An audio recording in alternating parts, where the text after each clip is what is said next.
Quan vulguis. Vinga, bona tarda. Jo us vinc a presentar, més que Instamaps, el triangle Instamaps. El que li hem començat a dir el triangle Instamaps, que no és ni més ni menys que la pròpia aplicació, la pròpia plataforma d'Instamaps i una sèrie de components que estem fent servir internament i que creiem que aporten valor i que també podeu treure profit vosaltres de forma directa. No sé si coneixeu Instamaps, així ràpid, que tinc 5 minuts. Levanten-me les manos. Sí? Bueno, perfecte. Pues passarem molt ràpid llavors.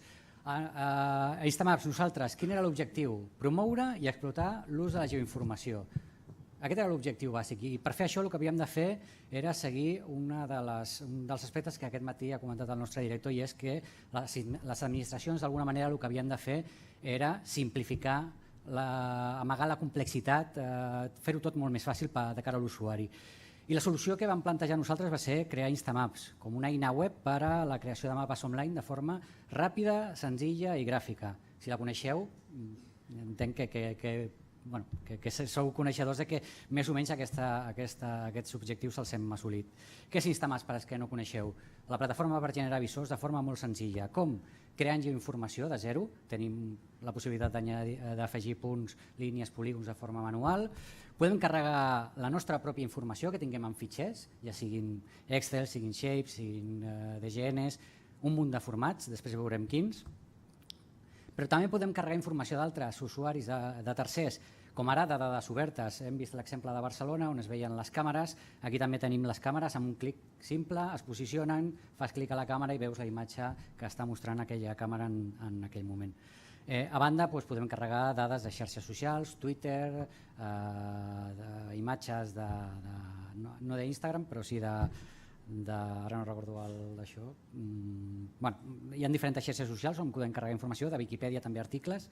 Podem carregar serveis BMS, òbviament, de forma molt senzilla, i dades externes des de diferents repositoris com Google Drive, com Dropbox, etc.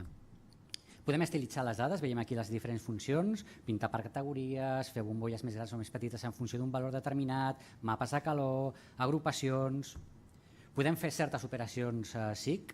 Tot el que estic explicant normalment es realitza en 2 o 3 clics, no més enllà de 2 o 3 clics. És molt simple, tot que sigui molt fàcil. Aquells usuaris que no tenen coneixements profuns de temes de com tractar aquesta geoinformació per generar aquests visors no s'han de perdre en processos de 5, 10, 15 passes, 2 o 3 clics. Podem triar els mapes de fons, aquest és un dels grans que és. Hi ha la informació oficial del cartogràfic, però hi ha d'altres piràmides que després veurem que poden ajudar per determinats visors. I després podem publicar el visor que hem generat d'una forma senzilla, amb un simple clic. Quan el publiquem ens demanarà un nom d'usuari, una descripció, o sigui el nom del mapa, una descripció, podem generar etiquetes, podem dir si el mapa és privat o públic, i en el cas que sigui privat fins i tot protegir-lo per contrasenya.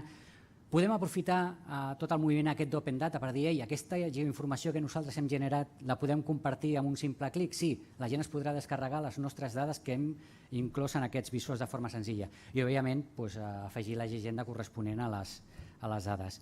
I un cop hem publicat, què rebem? Rebem un permalink, una URL ben definida pel nostre visor i l'iframe relacionat per tal que puguem incloure aquest visor dins de la nostra web, del nostre blog, de la nostra intranet. I, òbviament, a partir d'aquí, compartir aquest visor en xarxes socials. Volem promoure l'ús i l'explotació de la geoinformació.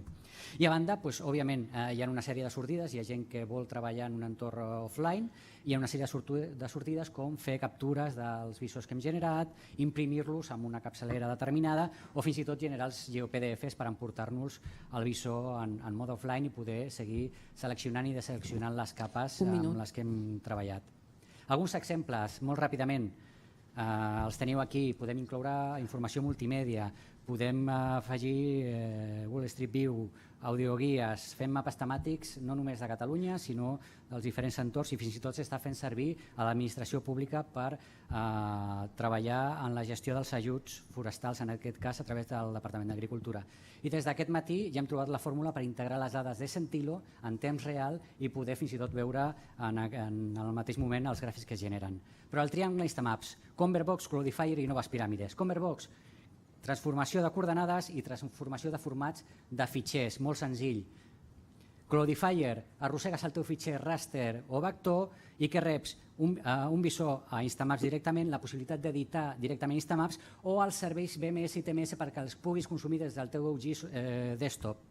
I finalment les noves piràmides, topogràfic suau, piràmide híbrida entre topogràfic i ortofoto, piràmide natural i unitats administratives. Aquí teniu els links d'Instamaps i Betaportal on trobareu el triangle aquest.